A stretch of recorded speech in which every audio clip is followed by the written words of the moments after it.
content nuke on him and just wiped any trace of him from the entire platform. Like, the man had Dude, fuck YouTube. zero community guideline strikes, but just all of a sudden, That was so fucking bullshit, like, just looking back. last night, his YouTube channel... I've never seen... Dude, I was trending on Twitter, like, 5 different times, like, 5 days in a row. was terminated for... like, I've never seen YouTube, like, be in a situation where there's so many people that, like, don't agree with it, but, like, because 4 fucking moderators that are sitting in a shitty office, like, don't like me or want me banned. like the generic... They just, nah. bullying and harassment thing, which I think is kind of crazy, dude. Like, I've never seen something like that happen, especially with a channel that large. Like, I was straight up censored, dude. a lot of things in the... You guys want to hear some crazy shit, dude? After I got banned, I'm talking, like, months later, right? I was sitting there, I was super fucking angry. I would get people to send appeals in for me. You could send like one appeal a week. The rules got changed. It might be 2 weeks now. It doesn't even matter. But I'd send an appeal in, and I would always get responses from the appeals. And you could tell it was like an actual person. The short version, though, is after like, you know, getting enough of them, I started getting angry. And I started reading. So the way it works is they'll say, no, unfortunately, you know, violates community guidelines, blah, blah, blah. And it'll say, like, from, and it'll only be their first name.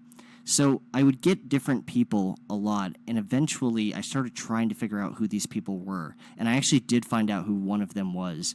And I'll be dead-ass honest. I started, like, I got his, like, old, you know, email, and I started emailing him. And in the beginning I was like, how much money do I have to pay you to unban me off of YouTube? And, yeah, I was kind of acting a little bit insane. I started, like, because I couldn't get a fucking response. But I don't know if it was him that did it, but long story short, I like, kept emailing him. I never got a response. And months later, he ended up getting fired, right? He was the head of YouTube gaming, and I was posting videos in the YouTube gaming Reddit, or not Reddit, the YouTube gaming category. So from my perspective, it was like, this is the person that at the very least could unban me if he, you know, wanted to. So months later, he ends up getting fired from YouTube, right? And I don't know if it was a layoff, I'm not sure. But I messaged him and I was like, hey, now that you don't work for Google anymore, can you tell me like what was actually going on with the with the ban? And he didn't.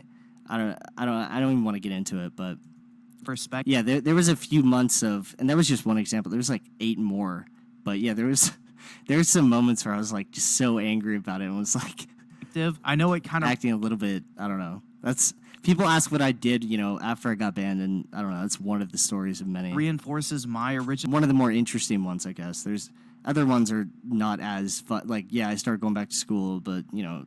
I only really know about him from the. Do you guys think if I only made like 2 videos on let's not say 2. I was gonna make a few regardless. Let's say like how many did I make? The thing that's fucked up is I didn't even make like 18 videos on Pokemon, but I just named the title that because I don't know, in my head, you know, you get the idea. The content. What's your IQ? I've never taken a test, and I don't know, dude. It's probably low.